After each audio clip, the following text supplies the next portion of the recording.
कि जाहे न चाहिए कबहू कछु तुम सन सहज स्नेह बसऊ निरंतर ताशु मन सो राउर निज गेहु। श्री रामचरित मानस में वर्णित इन चौपाइयों का भावार्थ कुछ इस तरह से है कि जब मर्यादा पुरुषोत्तम प्रभु माता जानकी लक्ष्मण भैया भगवान वाल्मीकि के आश्रम पर पहुंचते हैं, तब वाल्मीकि जी से वह पूछते हैं कि उन्हें कहां निवास करना चाहिए।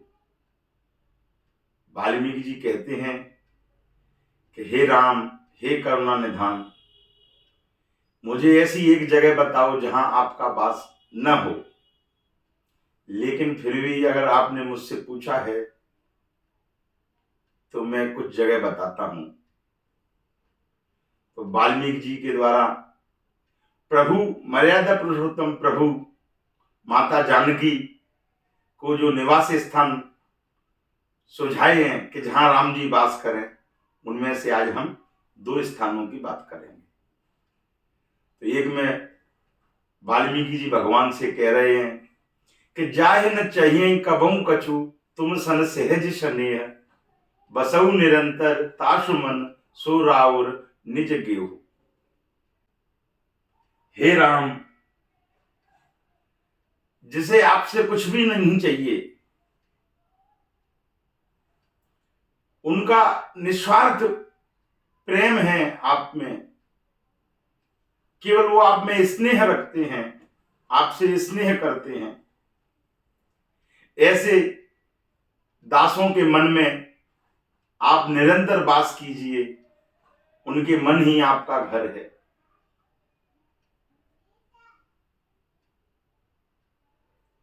एक दूसरे स्थान में वाल्मीकि जी कहते हैं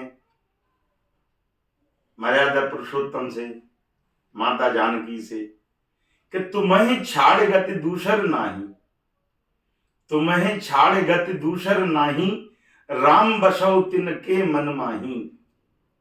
हे राम, तुम्हें छोड़कर जिनकी गति कोई दूसरी नहीं है, अन्यत्र कोई भी गति नहीं है, जिनका आप में ही प्रेम है, आप में ही विश्वास है, वो किसी दूसरे की आस ही नहीं करते। तुम्हें छाड़ गति दूसर नाही, राम बसौ तिनके मन माही।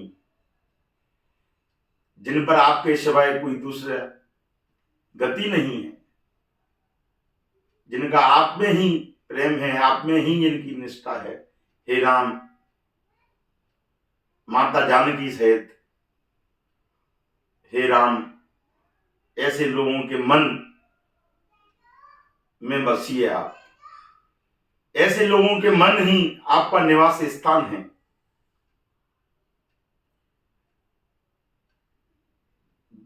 वैसे तो श्री रामचरित मानस की एक एक चौपाई कोटि मंत्रों के समान है, मगर फिर भी हमने यहां इन दो दोहा और चौपाई का भावार्थ समझने का प्रयास किया। आज विपरीत समय में रामचरितमानस पर भी प्रश्न चिन्ह लगाए जा रहे हैं। अभी वह समय नहीं है कि इस संदर्भ में मैं बात करूं। अगर आपको किसी विचारधारा का विरोध करना है तो वो सारा विषय मानस में भी मौजूद है। एक चौपाई है जिसमें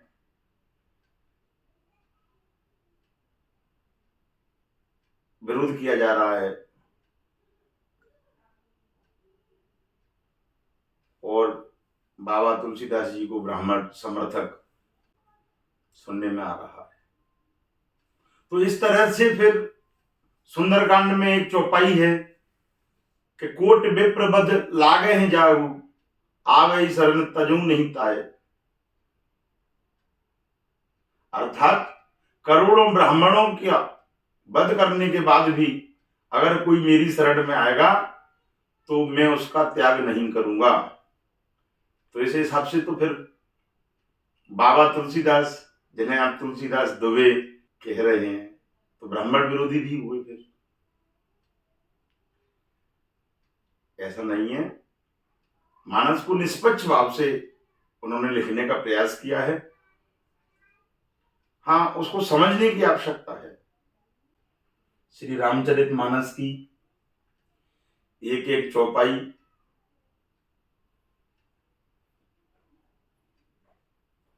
कोटि मंत्रों के समान है, जो हमें आध्यात्मिक दर्शन में सहयोगी है। राम न मारे काहुए ऐसे भोले राम। इन्हीं सब बातों के साथ जय जनक जय जानकी।